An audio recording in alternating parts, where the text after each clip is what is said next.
What if I told you that you can get a ton of XP for your promotions by just playing solo? What if I told you that by playing solo and on one of the easiest difficulties, you can earn enough XP per minute to get a promotion every day? You don't need any other players with you, and every 6 to 7 hours, you'll get a class promotion. In this video, I'm going to show you how you're able to make 800, if not more, XP per minute. You won't need to farm missions at the highest difficulties. At the end, I'm going to go over the best builds I found to use for each class.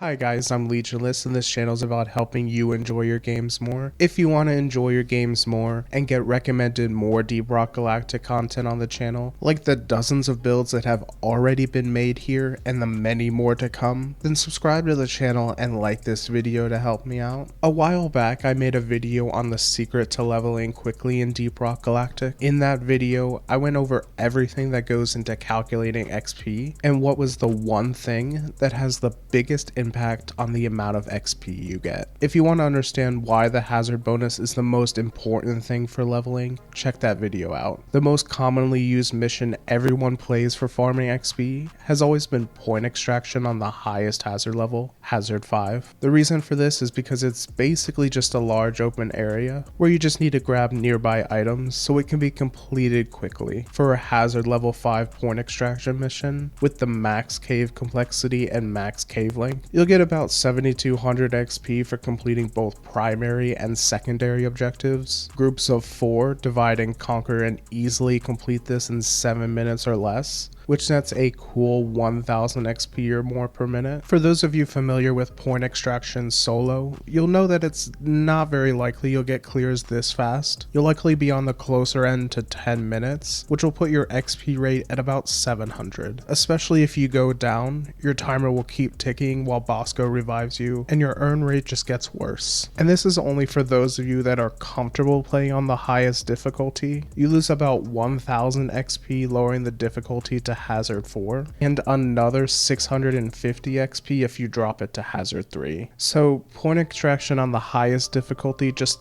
isn't good enough for solo players that want to farm levels and promotions quickly. Consistently, I was able to get at least 800 XP per minute by running elimination missions, specifically by running elimination missions with a cave length of 2. The reason this is so important is that cave length 1, the lowest it can be, spawns 2 dreadnoughts, and a length of 3, which is the highest, spawns 3 dreadnoughts. But cave length of 2, right in the middle there, still only spawns 2 dreadnoughts. And because of that increased cave length from 1 to 2, that's a free 10% extra XP in the mission with how the bonus works. Deep Rock Galactic's wiki page says that it takes about 315,000 XP for every promotion. If we divide that by 800 XP per minute, it would take about 394 minutes per promotion. So let's just round that up to 400 minutes, and that's 6 hours and 40 minutes. So for players with faster load times and faster mission clears, you'll be closer to 6 hours per promotion,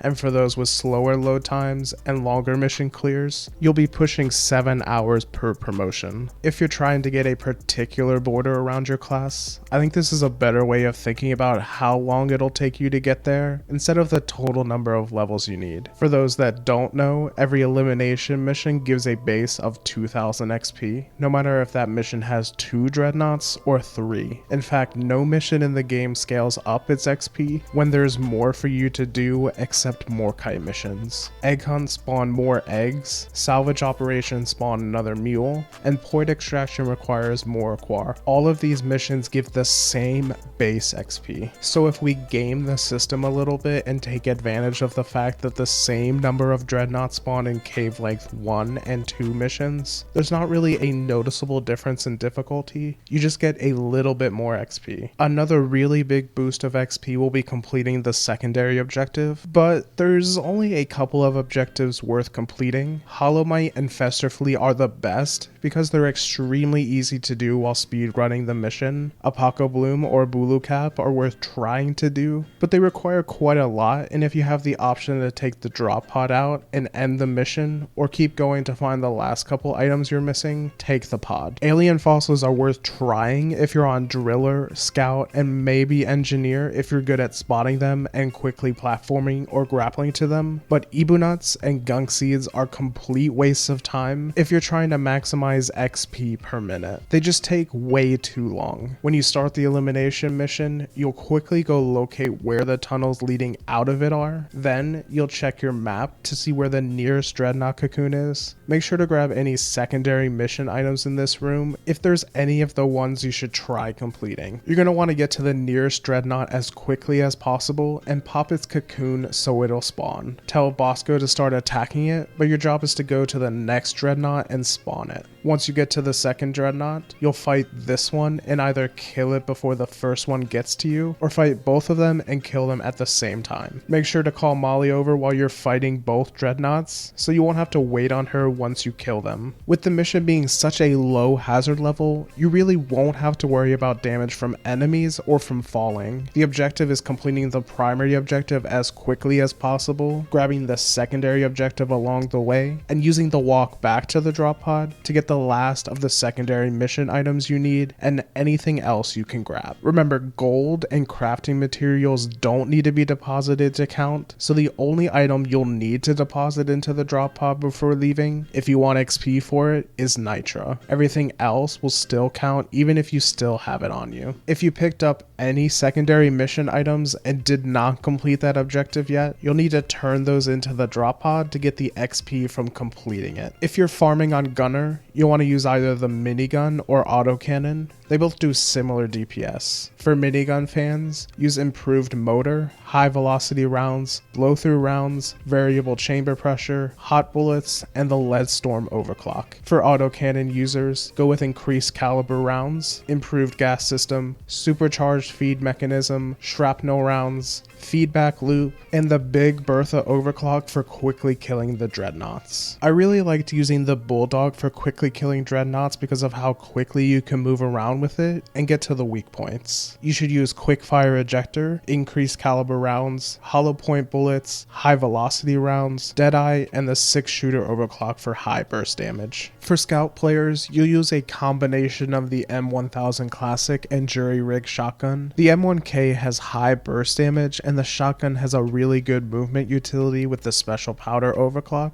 and still does good DPS. On the M1000 Classic, you'll use increased caliber rounds, better weight balance, extended clip, hollow point bullets, killing machine, and the minimal clips overclock. For the boomstick, go with double-sized buckshot, double trigger, high capacity shells, improved blast wave, and white phosphorus shells. Both of these builds have really good and fast damage for the dreadnoughts. For drillers, the flamethrower and EPC. Flamethrower for DPS and EPC for mining items for you instantly and clearing away tunnels. On flamethrower, use high pressure ejector, sticky flame duration, sticky flame slowdown, more fuel, heat radiance, and the face melter overclock. On EPC, the mining build works best with larger battery, overcharged plasma accelerator, crystal capacitors, heat shield, thin containment field, and the heat pipe overclock. Make sure to use extra satchel charge, kill switch, extra satchel charge, and rock mover on your satchel charge for clearing out tunnels quickly and doing huge damage to dreadnoughts while their armor is up. Engineers, you'll be using the Warthog shotgun and deep core PGL. On your Warthog, put on supercharged feed mechanism, loaded shells, quick fire ejector, bigger pellets, minor adjustments, and the mini shells overclock.